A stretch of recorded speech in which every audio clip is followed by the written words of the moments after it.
అంత భక్తితో వచ్చి సేవిస్తున్న వాళ్ళకి ఇవాల్టికి దర్శనమై తృప్తిగా వస్తున్నారంటే వెంకటేశ్వరుడు ఉన్నారనడానికి మీకు ఇంతకన్నా నిదర్శనం ఏం కావాలి?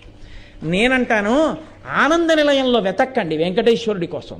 వెంకటాచల క్షేత్రంలో ఉన్న సామాన్యుడు తృప్తితో వెళ్ళిపోతున్నటువంటి ఆనందంలో మీకు వెంకటేశ్వరుడు కనబడతాడు.